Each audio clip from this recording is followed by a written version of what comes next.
नाम है आपका? ओम प्रकाश। कहाँ के आप रहने वाले हैं? जलंधर के।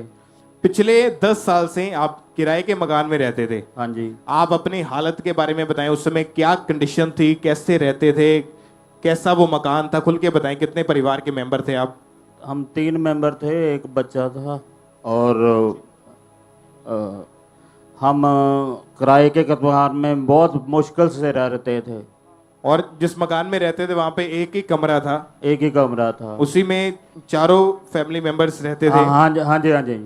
फाइनेंशियल कंडीशन आपकी ठीक ना होने की वजह से आप अपना घर नहीं ले पा रहे थे? नहीं जी, नहीं। कोशिश करते थे पैसा इकट्ठा करने की? हाँ जी, हाँ जी। क्या होता था, खुल के बताएं आप गवाही के बारे में। हाँ जी, हाँ जी। नहीं खोल के ले सकते सी जी। मतलब पैसे इकट्ठे करते थे? हाँ जी। नहीं लग जाए वो किसी फालतू कामों में हाँ लग जाते, इधर उधर लग जाते थे और घर नहीं ले पाते थे? नहीं जी। और इनके पास केवल एक ही कमरा था, उसी में परिवार के 4 मेंबर रह रहे और पिछले 10 साल से ऐसा था? हाँ जी।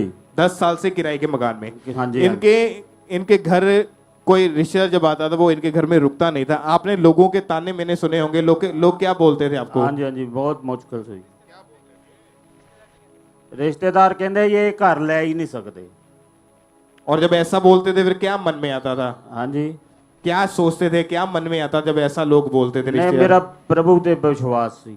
और आप लगातार परमेश्वर के घर में आ रहे थे? हाँ जी। और जब इन्होंने लगातार चर्च में जब आना शुरू किया और जब हमारे स्पिरिचुअल मदर जी ने बताया कि आपने अपने सीड को बोना है, अपने बीज को बोना है परमेश्वर के कामों के लिए, तो लगातार इन्होंने घटी में भी जैसा भी होता था अपने बीज को वफादारी के साथ, ईमानदारी के साथ बोना शुरू किया, अपने टाइट को जिम्मेवारी के साथ परमेश्वर के राज्य में डालना शुरू किया। और लगातार जब ये परमेश्वर के वचन को पूरा करते गए तो खुदा का फेवर इनके ऊपर आया। और आप बताएंगे अब परमेश्वर ने जो आपको घर के साथ ब्लेस किया उसमें कितने कमरे हैं?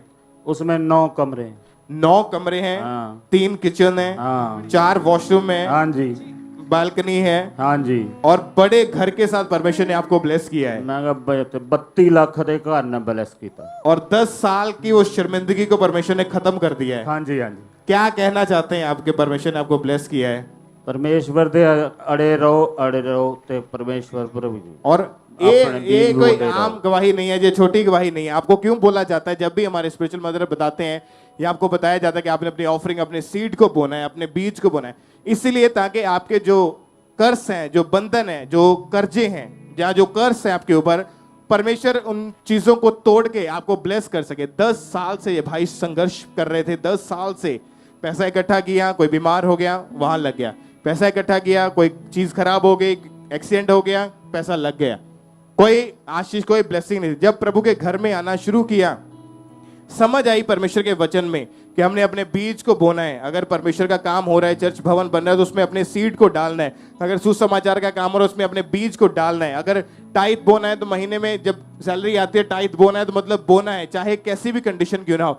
जब परमेश्वर के वचनों को फॉलो करना, पूरा करना शुरू किया, एक कमरा था किराए का, आज अपना घर है जिसमें 9 कमरे हैं। एक बड़े घर के साथ परमेश्वर ने ब्लेस किया। आपकी तारीफ बड़ी होनी चाहिए कलीसिया, जोर से तालियों के साथ नाम को महिमा दे।